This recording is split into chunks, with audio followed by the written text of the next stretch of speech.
The WWE brand split is back and we're getting a real draft. Raw on USA, SmackDown on Fox, and the wild card rule is over. I repeat, the wild card rule is over. Give it a confetti and a little rainbow. Yes, chant. I'm just kidding, it's horrible. I'm gonna miss seeing Roman Reigns more than my actual parents. Can we get Roman Reigns on NXT as well? I cannot believe that the wild card rule is over. However, most of it is actually positive. The WWE brand split happened in 2016 and for the most part it actually worked. To be quite honest with you, I loved a little bit of competition. Yes, both were on USA. The competition, however, happened between the fans. Some people liked Raw more, some people liked SmackDown more. All in all, a great time to be a wrestling fan. Then they got rid of the brand exclusive pay-per-views, we got Women's Tag Team Championships, those were being defended on both shows. And to completely destroy the brand split, Vince McMahon came up with an amazing idea to have every superstar from Raw or SmackDown to be on the opposite brand. Genius. Wrestling fans hate this rule. Now with the wildcard rule, you don't even have to choose a show because you're basically watching 5 hours of Monday Night Raw. One is red, one is blue, who cares? Just watch 4 hours of Shane McMahon, enjoy it. Not the best era of the WWE, but now, thankfully, WWE announced that the WWE draft is returning and the wild card rule is no more. Michael Cole even said, "Corey, we are getting a WWE draft. Every superstar is going to be exclusive." Exclusive. That's pretty hot. So yeah, it's fair to say that I cannot wait. So let's talk about what the WWE brand split and the WWE draft will change when it comes to Raw and SmackDown. Well, the first thing is actually the overexposure. No matter how much you like a certain WWE superstar, it always gets old if you're seeing him all the time. I'm the man on Raw, I'm the man on SmackDown. There is a dog running around on both shows. It gets old. It gets boring. The same problem happened with Shane McMahon. You see him so much every week on both shows that it becomes insufferable. You just cannot stand that superstar anymore. And it's also happening with the babyfaces, like I've said with Roman Reigns and Becky Lynch. No matter how over they are, no matter how good they are, you can have too much of everything. Do you guys like pizza?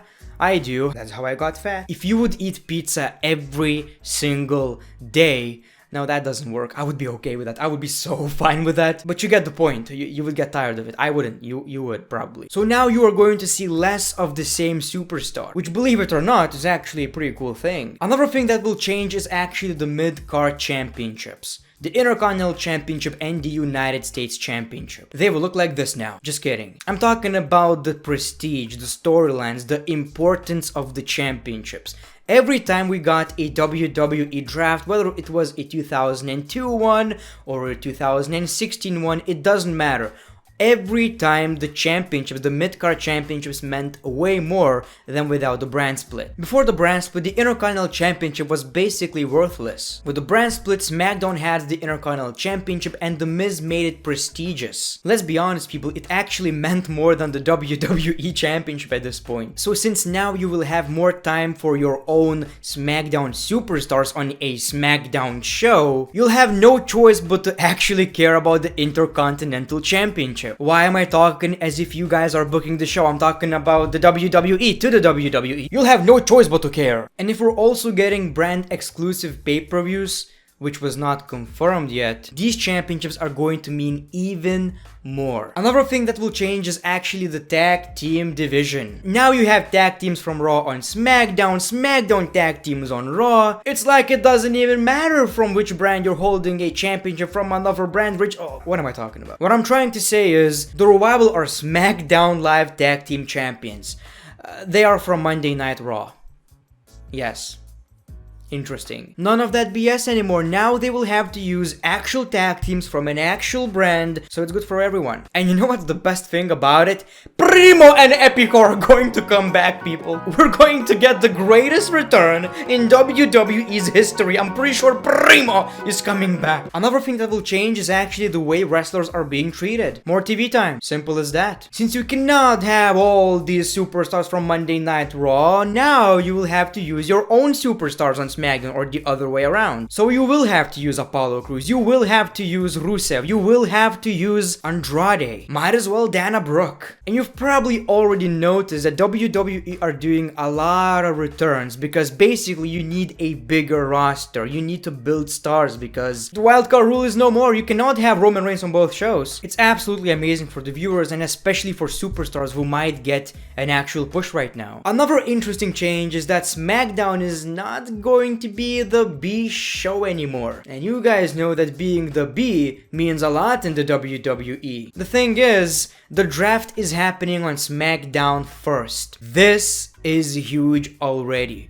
With that kind of deal that WWE signed with Fox with SmackDown, it has to be the A show. Maybe they're going to be equal, but I'm pretty sure that it's not gonna be the B show anymore. I'm pretty sure about that. It's a huge deal to be on Fox, especially when you look at the superstars that are being advertised already. Roman Reigns, Charlotte Flair, Becky Lynch, maybe even Brock Lesnar. Top WWE superstars are going to SmackDown. It's gonna be weird seeing SmackDown Live as the A show, but what's also worrying is that maybe it's gonna become just as bad as Raw.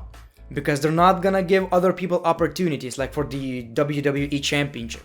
It's gonna be the Giants show like Raw used to be. They're not gonna take a lot of risks, in my opinion. Another interesting change that I assume is going to happen, we will no longer have the face of the WWE. In my opinion, in current era, we just cannot have the face of the WWE. There's so much different stuff, so many different wrestlers, so many different types of fans. It's just impossible. And that's the biggest mistake WWE are making all the time. Roman Reigns, the only guy who's going to main event WrestleMania all the time. Well, this time it didn't happen. Becky Lynch main event WrestleMania as kind of the face of the company. So right now, since both shows are going to be the A shows, I don't see an actual face of the WWE. You can assume that the face of Raw is going to be Seth Rollins and the face of SmackDown is going to be Roman Reigns. But even that doesn't make a lot of sense. We're stepping into a new era of the WWE, and John Cena actually made a great point. He basically said that in the current era of the WWE, we cannot have a single superstar as the face of the company. It's just way different now, and I totally agree. One of the biggest changes is that we are going to get different storylines. So that was the most annoying thing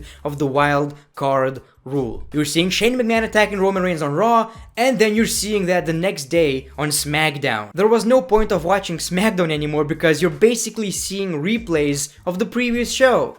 It's basically the same show with different color. So right now, since superstars are going to be brand exclusive, they're gonna have to come up with different storylines. Another thing that will change is that we might get a lot of new stars. I'm not only talking about people who will jump from NXT, I'm talking about people who might get a very big push just because WWE right now need that. Maybe they didn't care about someone like Shinsuke Nakamura before, but now they will have to, and you're already seeing signs of it. He's actually on SmackDown as the Intercontinental Champion. Maybe they didn't need someone like EC3, but now maybe they will put him in some kind of tag team and he will be a tag team champion someday. It's a similar point that I've made earlier during the video, but you might see weird scenarios where someone is going to get injured and they will have to use another superstar from the same brand. They cannot replace him with Roman Reigns.